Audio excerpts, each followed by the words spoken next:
Because I do not hope to turn again, because I do not hope to turn, desiring this man's gift and that man's scope, I no longer strive toward such things.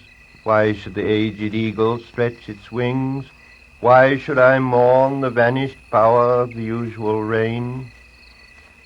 Because I do not hope to know again the infirm glory of the positive hour, because I do not think, because I know I shall not know the one veritable transitory power, because I cannot drink there where trees flower and springs flow, for there is nothing again, because I know that time is always time, and place is always and only place, and what is actual only for one time and only for one place. I rejoice that things are as they are, and I renounce the blessed face and renounce the voice. Because I cannot hope to turn again, consequently I rejoice, having to construct something upon which to rejoice, and pray to God to have mercy upon us, and I pray that I may forget these matters that with myself I too much discuss, too much explain. Because I do not hope to turn again, let these words answer for what is done, not to be done again. May the judgment not be too heavy upon us.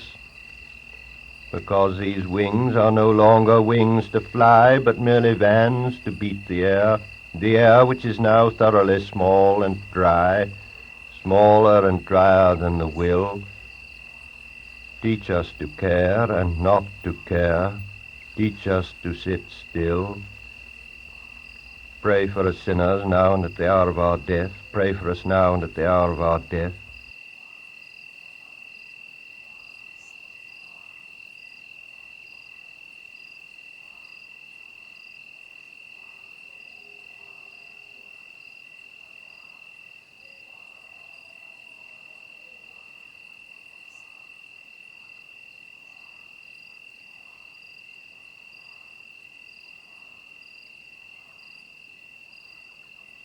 There was a man in the land of Uz, whose name was Job, and that man was blameless and upright, one who feared God and turned away from evil.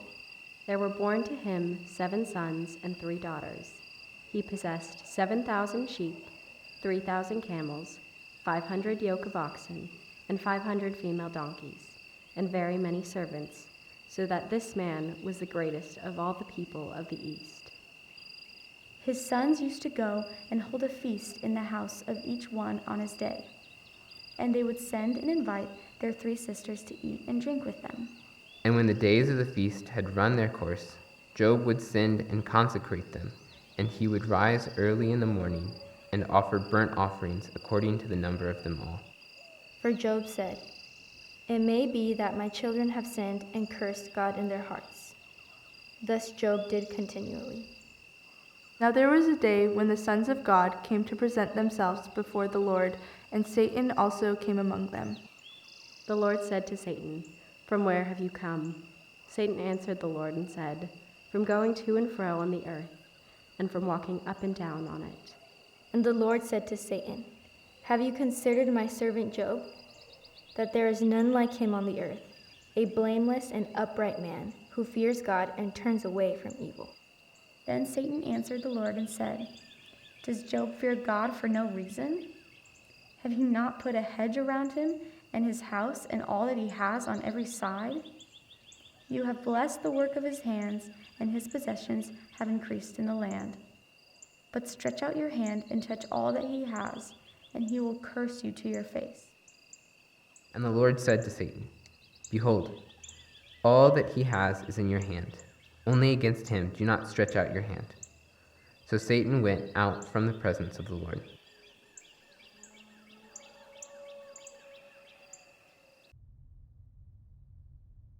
Lord, high and holy, meek and lowly, thou hast brought me to the valley of vision, where I live in the depths, but see thee in the heights.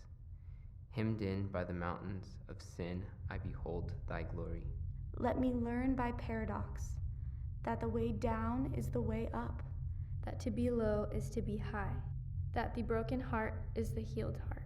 that the contrite spirit is the rejoicing spirit, that the repenting soul is the victorious soul, that to have nothing is to possess all, that to bear the cross is to wear the crown, that to give is to receive, that the valley is the place of vision. Lord, in the daytime stars can be seen from deepest wells, and the deeper the wells, the brighter thy stars shine. Let me find thy light in my darkness, Thy life in my death, thy joy in my sorrow, thy grace in my sin, Thy riches in my poverty, Thy glory in my valley.